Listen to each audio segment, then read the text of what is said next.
Kita lihat Kenapa? misalnya sebagai data. Itu kenapa Mas nggak mau pindah itu? Kenapa? Kenapa nggak mau pindah, mau di Jawa aja tuh? Karena mungkin lebih nyaman. Oh, Nggak mau pensiunnya di Jawa. Nah, kita slide sebelumnya, Mas. Nah, ini kita lihat misalnya BKSDA, kami udah apa agregasi semua.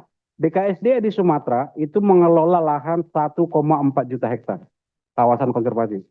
Anggaran per hektarnya itu, Pak, per hektar yang ada anggarannya itu cuma 1,6 juta rupiah per hektar dari kawasan dikelola BKSDA. Kita lihat ke Jawa.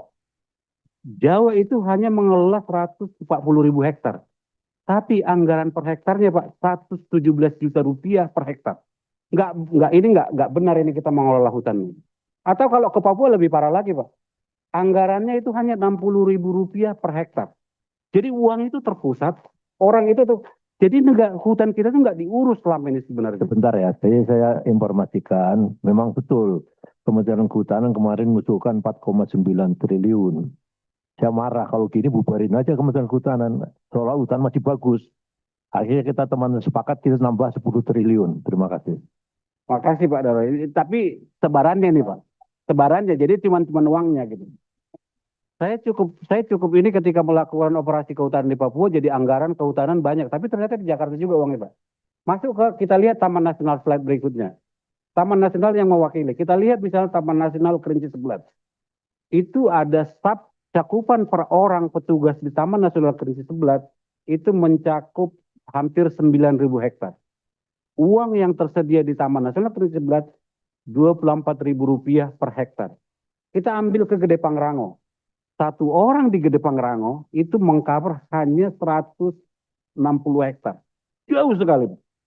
Uang yang ada di Taman Nasional Gede Pangrango per hektar itu hampir 1 juta rupiah. 100 kali lipat.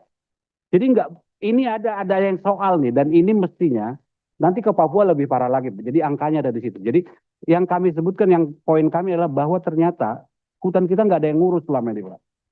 Nah, ini bagaimana kelembagaan itu diatur di undang-undang revisi, atau bikin sendiri undang-undang mengenai lembaga pengelola atau pengurus hutan Indonesia. Agar tidak lagi-lagi di Jawa, dan di Jawa yang hutannya nggak seberapa kalau kita bandingin dengan negara di daerah-daerah lain. Masuk ke slide berikutnya sebagai beberapa contoh Bapak Ibu sekalian. Ini contoh-contoh karena kesalahkaprahan tadi. Ini misalnya slide di Kalimantan Barat, hutan alam itu Pak. Di hutan produksi, HTI. Karena HTI boleh menebang, ini habitat orang hutan dan hutan alami Jeroyo-Royo. Ini sekarang deforester terbesar di Indonesia untuk satu site. Di Mayawana Persada, di Kalimantan Barat. Slide berikutnya. Ini APL, Hutan Alam Hijau Royo di Gorontalo. Bagaimana APL bisa jadi hutan alam dan boleh menebang hutan alam menjadi sekarang tanaman. sabar Mas, ini PT Bayan Tumbuh ini Lestari punya siapa Mas? Saya boleh sebut? Sebut aja Pak. Dia terhubung kepada Adaro. Makanya dia datanya lengkap pada Komisi 4, ya kan? Oke. Jadi kalau dibutuhkan data itu, saya akan siap ininya. Perlu Pak ya. Ini Borneo International Alugas di Kalimantan Barat, punya Forest Resources. Mayawana terhubung kepada Tanoto. Ini Surya Dumai Group. Ini raksasa-raksasa semua ini Pak. Ini bagaimana hutan hijau royo-royo dikasih izin sawit yang boleh mengkonversi hutan alam. Hijau royo-royo orang hutan Kalimantan. Slide berikutnya. Ini Industrial Forest Plantation, kalau data kami juga menghubungkan kepada Tanoto, HTI di Kalimantan Tengah, habitat orang hutan alam, primer termasuk sebagian besar, dan tapi HTI. Jadi ini salah satu contoh, dan ini hutan produksi. Slide berikutnya biar nggak terlalu banyak di saya. Coba Pak Lestari, ini bukan konsesinya, ini di luar konsesinya, tapi dia akan membangun dengan seolah-olah masyarakat. Ini di Batang Toru, Bapak Ibu sekalian, satu-satunya tempat orang hutan Tapanuli di dunia berada. Dan ini terancam akan menjadi habis. Slide berikutnya, karena lagi-lagi ini APL.